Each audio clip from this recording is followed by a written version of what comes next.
작년 어떻습니까? 거의 경제가 제가 바닥권이라고 이야기 안 했습니다. 저는 경제가 위기라고 이야기했습니다. 지금이 경제 위기다 제가 그렇게 말했어요. 왜냐고요? 작년에는요 성장률이 2% 힘듭니다. 굉장히 버겁습니다. 2%라는 수치도요 역대급으로 네 번째예요. IMF 외환위기가 가장 어려웠고요. 그때가 마이너스 5.8%인가 그랬었죠. 예. 그리고 석유파동 1980년대예요. 석유파동 그때가 마이너스 한 1.8인가 됐나요? 예. 그리고 세 번째가 금융위기 때입니다. 금융위기 때가 얼마였습니까? 플러스 0.8%였습니다. 그리고 네 번째 2019년이에요. 2019년이 2%도 안 되는 성장률입니다. 그러니까 경제가 얼마나 어려웠습니까? 게다가 수출은 어떻습니까? 재작년 12월부터 떨어지기 시작해서 올 12월까지 내리 마이너스예요. 내리 마이너스. 게다가 올 6월부터는요. 계속 두 자릿수 마이너스예요. 두 자릿수 마이너스. 그래서 전체적으로 보면 전년 대비해서 10.3%나 감소했어요. 10.3%요. 이거는요. 글로벌 금융위기 2009년이죠. 그때만큼 지금 어려웠다는 거예요. 10년 만에 두 자릿수로 후퇴할 정도로 말입니다. 게다가 소비자 물가 상승률은 어떻습니까? 0.4%요. 역대급이면 역대급. 1965년에 소비자 물가 관련 통계를 집계를 했거든요. 그때 이후로 최저치입니다. 0.4% 말입니다.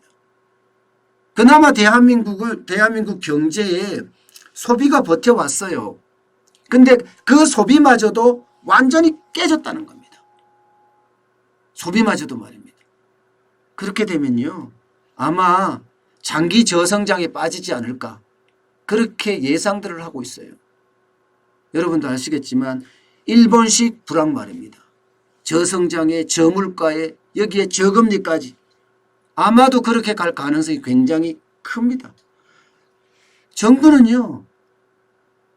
올해 경제 성장률을 2.4%로 잡았어요. 저는 지금이 경제 위기다고 이야기하고 있는데 말입니다. 2.4%라는 것은요. 굉장히 어렵습니다. 게다가 또 퍼주기식 무상복지 많이 하겠다고 이야기하는데 작년에 예산이 얼마나 날치기 했습니까? 513조를 날치게 했어요. 초초 슈퍼 예산이에요. 또 막 돈 뿌리겠다는 거예요. 그러면서요. 공공이나 민간이나 민자로 100% 투자를 하겠다는 거예요. 100%. 그렇게 투자 활성화에 총력을 기울이면 가능하겠다. 이런 이야기까지 합니다.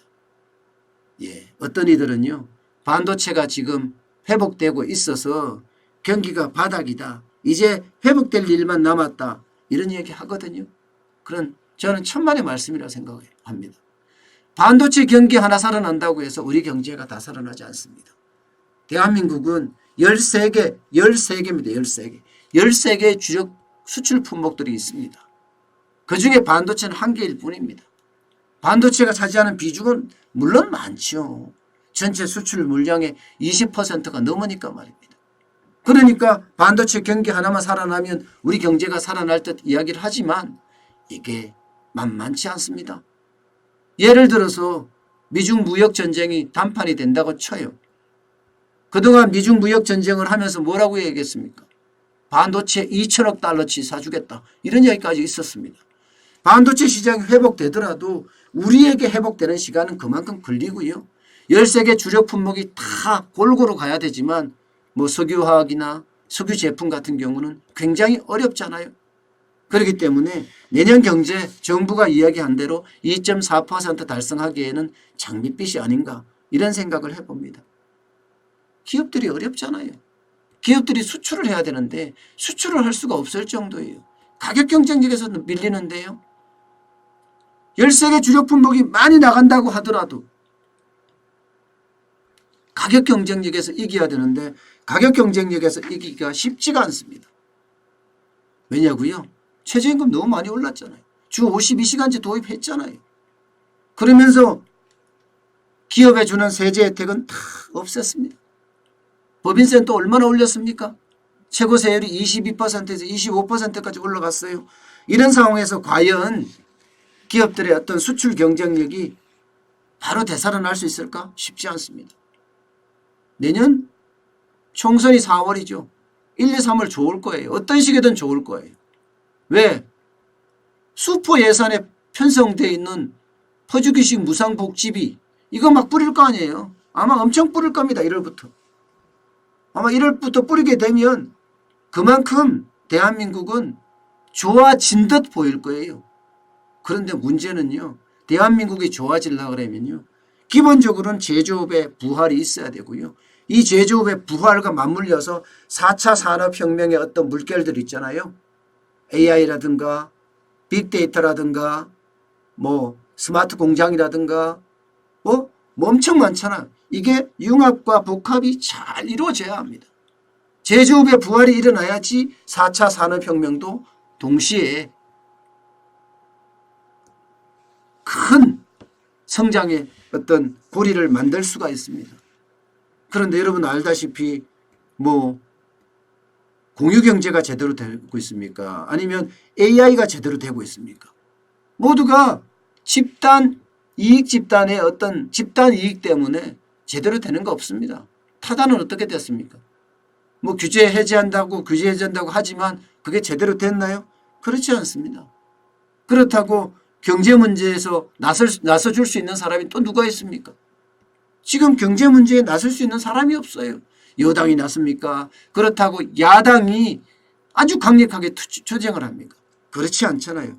그렇기 때문에 뭔가 경제를 부활시킬 수 있는 그런 큰 힘이 필요하지 않나 생각을 해봅니다.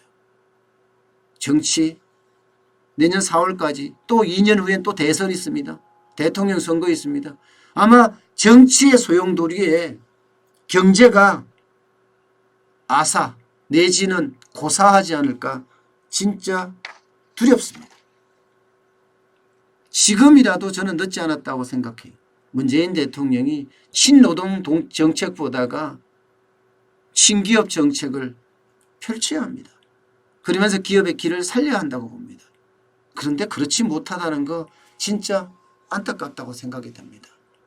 2018년 대한민국 무엇보다도 무조건 경제가 먼저여야 합니다.